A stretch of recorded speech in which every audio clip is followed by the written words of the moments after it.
ایسی بحث کے اندر شامل نہ کرنا جس کا نتیجہ بے ادبی تک پہنچتا ہو۔ سارا دین حضور کی محبت کا نام ہے، سارا دین ادب کا نام ہے۔ اور اقبال علیہ رحمہ کا یہ شعر میں کئی مرتبہ آپ تک پہنچا چکا ہوں۔ دین سراپا سوختن اندر طلب، انتہائش عشق آغازش ادب۔ طلب محبوب میں تڑپنے کا نام دین ہے، ادب سے شروع ہوتا ہے عشق پہ ختم ہو جاتا ہے۔ جو دین ادب سے شروع نہیں ہوتا اور عشق پہ ختم نہیں ہوتا وہ دین دین ہی نہیں ہے، وہ دین مقصود شریعت نہیں ہے، وہ دین مقصود الہی نہیں ہے۔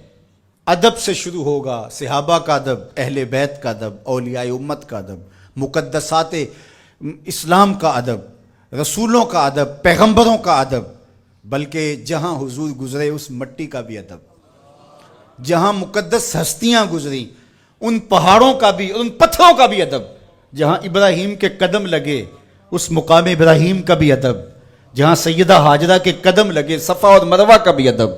دین تو ہے ہی ادب، سراپا ادب ہے دین۔ اللہ اکبر۔ اور اگر نگاہ ابو بکر نصیب ہو جائے تو اقبال کا ایک لہجہ اور دیکھیے۔ معنی حرفم کنی تحقیق اگر، بنگری بادیدہ صدیق اگر، قوت قلب و جگر گردت نبی، از خدا محبوب در گردت نبی۔ ایک لمبی گفتگو ہے جس کے آخر میں یہ اشعار بیان ہوئے۔ معنی حرفم کنی تحقیق اگر، میری گفتگو کو اگر تو تحقیق کر کے بھی دیکھ لے، بنگری بادیدہ صدیق اگر، ابو بکر رضی اللہ تعالیٰ عنہ کی نگاہ نصیب ہو جائے تو پھر نتیجہ کیا ملتا ہے؟ کہا کہ قوت قلب و جگر گردت نبی، از خدا محبوب تر گردت نبی۔ جگر کی قوت بھی نبی بن جاتے ہیں اور دل کی قوت بھی نبی علیہ السلام کی ذات بن جاتی ہے۔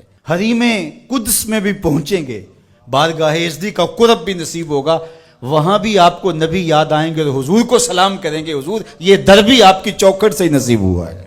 مقصود شریعت اللہ کی محبت ہے، لیکن اللہ کی محبت بھی آپ کو اسی در سے نصیب ہوگی، تو خدا تک پہنچ کر تم نبی کو فراموش نہیں کر پاتے ہو، وہاں پہنچ کر بھی شکر گزار نبی کے بنتے ہو۔ اسی لیے جب نماز پڑھ لی، رکوع کر لیا، قیام کر لیا، سجدے کر لیے، ساری نماز مکمل ہوگی، کہا سلام اتنی دیر تک نہیں پھیرو گے جب تک کہو گے نہیں السلام علیکہ ایھا النبی، اے نبی تیرے اوپر سلام و خدا کا در دکھایا ہے تو تیری ذات نے دکھایا ہے۔